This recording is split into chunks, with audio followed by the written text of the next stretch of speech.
Okay, here we are. Alt.nerd.obsessive.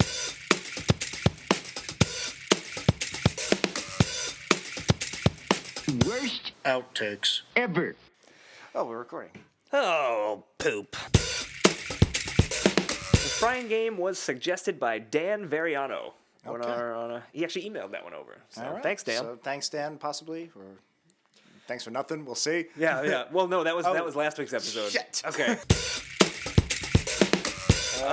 So let's just start right from the beginning. Okay, so it starts with Homer dropping them off at a rec center. Well, I do guess. you want to mention the couch gag? It was kind of dumb. It was just the family runs in on the couch and they're in like one of those Simpsons play sets. Yeah. Like the toys, and comic book guy says worst couch gag ever. Yeah. That was it. I guess I really have no opinion on it. I guess at some point they got to reference those toys, those very popular action figures, the Simpsons figures. I just hate that, comic book guy said the worst episode ever thing in the first time he did it, and then it became such of a thing. Yeah. And, people just use worst blank ever. Yeah, it's just so throwing their clips everywhere, clips of comic book guys saying things about the internet. It's just be original for once in your Right? fucking life. Just don't take stuff.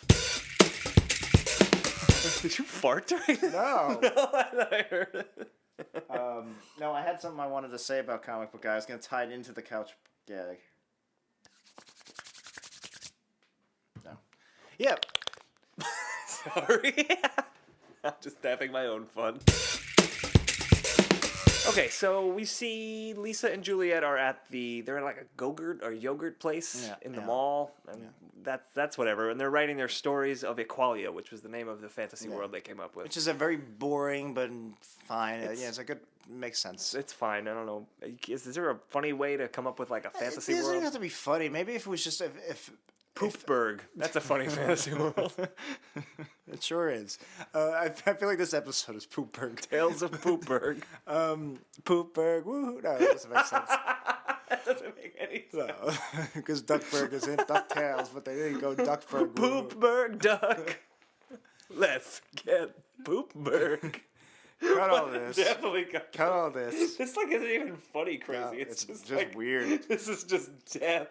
Yeah, no, it's it's a perfect name for what it is. It's like, hey, look, we made this fantasy thing. It's almost like that should be the name for a generic fantasy thing that two girls come up with. Why is it Equalia, equal? There's nothing equal about it. It's just, I don't know. I guess maybe I thought gender equality because it's a queendom and not a kingdom. I don't know. I guess, but they didn't really make a big deal out of that, which maybe is a good thing. I don't know. Whatever. Terabithia, there's no Well, that's a made up. That's what I'm saying. It's just a weird name that it doesn't have this second meaning. I feel like it would be better if it was something like that. I would have bought it a little bit more. But this is really nitpicking. It didn't bother me.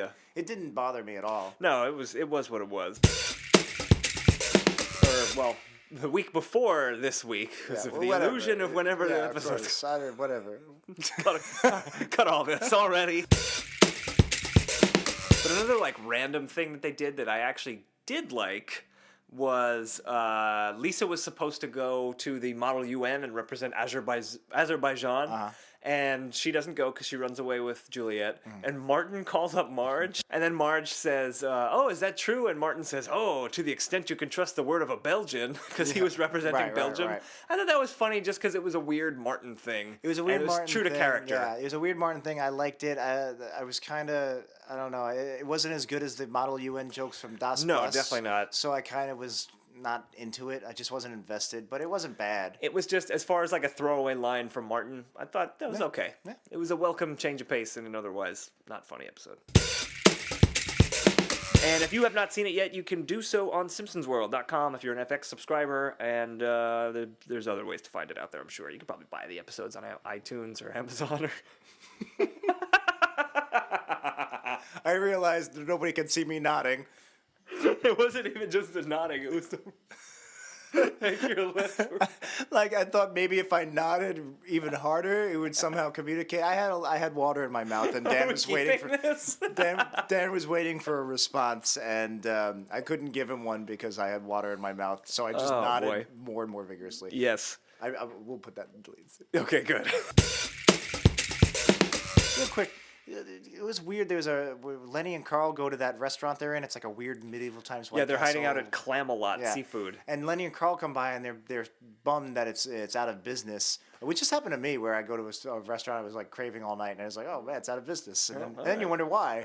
But they had these women in the back, one white woman, one black woman, and I'm assuming it's their wives. Even though we've never seen their wives, they mentioned. I mean, obviously the continuities of sometimes they're single, sometimes they're married. Sometimes Lenny's not married and sometimes he is. But if they were their wives, it was weird because they looked a lot younger. They looked like they were like 19, 20. Good pull, Lenny and Carl. Yeah, Nice. I just thought that was weird that they, if it was their wives, is that the first time we see them? Why are they so young? Why are they there? Why are we just seeing them for 2 seconds and then that's it? Why? We've seen Lenny shave his wife's leg. I'm assuming his wife, but weird stuff. It was weird, wild stuff.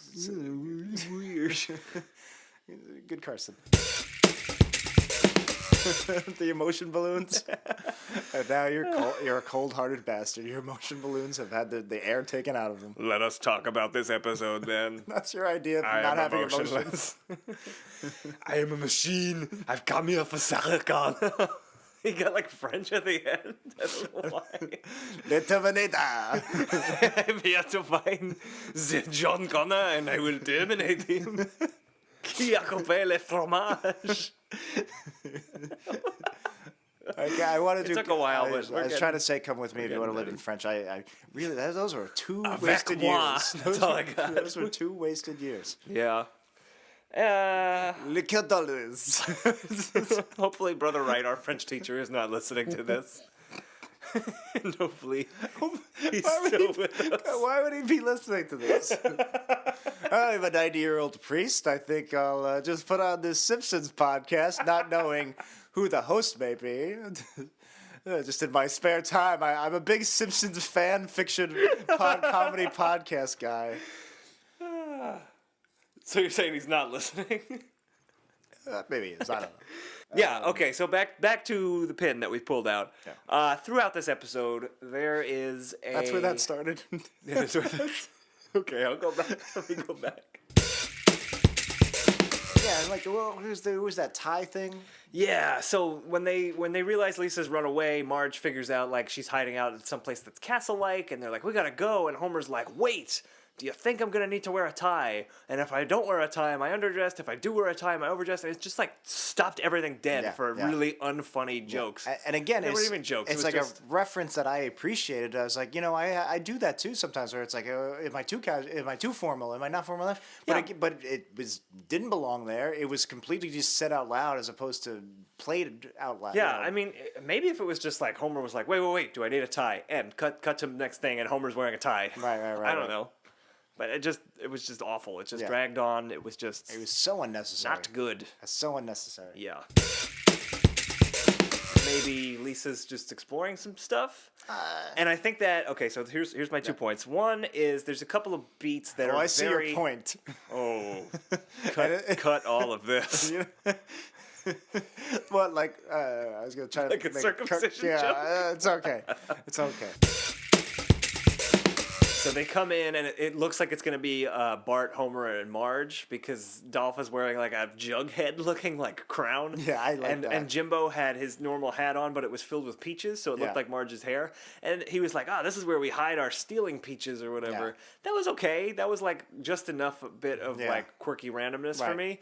And then, but what I really liked is they leave Kearney alone with them, and they come back, and they've gotten a big tub of it just says cream for peaches. I thought that was funny, and then Dolph drops it in like shock, and it like gets cream everywhere. I didn't know that. That was funny. My parents have never read a book in their lives. They are blind. Sorry, Mom and Dad. They are. Well, blind to their people credit. can still read. well, they feel. Oh, cut all this. We don't want to offend our blind listeners. We don't have. They can't listen. They're blind. I would have preferred an episode about Bart being a ninja and skateboarding around Springfield at night, but maybe that's just me. I don't know. Maybe I'm weird. I would have preferred Bart saying, "Ladies and gentlemen, Fall Out Boy" at the beginning of the show, and it just being a 20-minute concert. I might have preferred that. At least then there's talent involved. Round the block news. News kids on the block. News kids on the block. We got there. That was your news source? That was it. It still is, actually. I like to call up and get what's his name? Wahlberg there.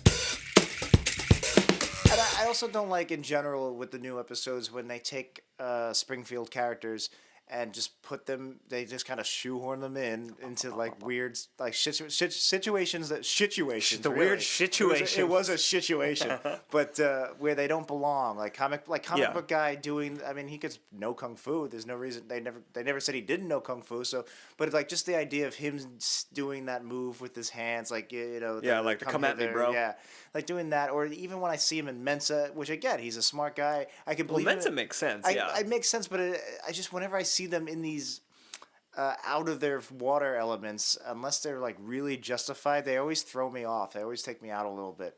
Yeah, the Mensa one's not the best example, but I'm trying to think. There's always situations where like, why is Chief Wiggum there, or why right. Why like where Mr. Burns was like in Moe's or something in an episode we watched recently. Oh yeah, right? the one where Marge got the fake breasts. Right. He was at Mr. Burns was at Luigi's. Yeah. And why would he be there? It's just always weird. It's just something to note. Yeah. And it's a general trend I've noticed in the 21 episodes we've watched so far. Yeah. Oh yeah. Let's get busy. Cut all that. Yep. That's getting cut. That's ready for the floor. Woo! Oh shit! There was something else I wanted to John Grisham, Josh Groban. Maybe there's a JG connection there. Oh, John Goodman. John Goodman. We didn't start writing the John Goodman song. Just on that art class, I don't have much to say about it, but one thing that I did like was Lisa and Juliet storm out of the class, and the teacher's like, "Oh, you think you could do a better job?" And they do a better job, and then she kicks them out, and then all the other students are laughing at the teacher, and she's like, "What are you laughing at? Paint me 20 laps," and they all just start furiously painting circles. I like that joke. It was the idea of paint me 20 laps. It's just a fun little... It was funny, but then... And I liked it. Just end the scene there, but they didn't. They did the fatty thing, like, "Oh, what are you? Keep up, fatty." And I also didn't want to see them painting the laps. It was almost funnier just being this weird, surreal... Yeah, right. What does it mean to paint a lap? Right, like, exactly. We didn't need to see them doing circles. Painting circles, yeah. No, good to note. we Scott have Weiland, heroin? well, All right. Really losing it. Okay, so let's just go back real quick for a second. There's a scene where Lisa tells Marge that she met like a friend and she wants to invite her over for a sleepover. And there was a moment where Marge says, "Oh, she's finally doing something from the book," and she holds up a book and it says "normal." The title of the book is "Normal Child Behavior." Yeah. Did you like that? I like that, and usually we say lately in these episodes we're watching, usually The Simpsons is the best at doing the funny book titles and funny storefront signs. And usually they're very like punny and funny, but lately we've been seeing these really bland, very bland and direct, and not blunt. funny. Yeah, and this is a very bland, direct thing. But I actually liked it because I think it was a comment on all those books out there that like people are so nervous about being the right kind of parent. You know, like our parents probably didn't read books to parent. But my parents have never read a book in their lives.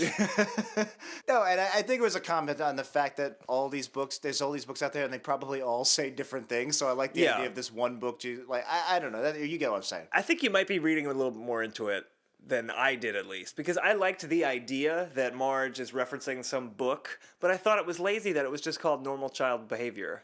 Like, it could have been like The Fretful Mother's Guide to Raising a Strange Child or something like that. If I'm right, I think it works. But you're right, I could be reading it more into Yeah, I mean, I just thought there could be one more thing. It should have had a foreword by Steve Allen. Like, that would have been great, actually, if it did. I've been dead for 15 years, but boy, do I know parenting. He knows childhood behavior. All right, let's just record the damn ending and get this over with. One thing we are going to change is we'll take the ticking out. Yes, we're gonna set a timer right now for 2 minutes, and we're gonna talk about the episode and rank. But you will not hear the quadrants. I personally didn't mind the ticking. I'm a big clock game fan from Price is Right. I think it adds suspense. But I agree. Not everybody's on the same page. So no ticking. Yeah, no ticking today. So here we go. Starting now. All right. Okay. So our first quadrant, humor of the episode. Yeah. Now this counts as. It is ticking. Because of last week.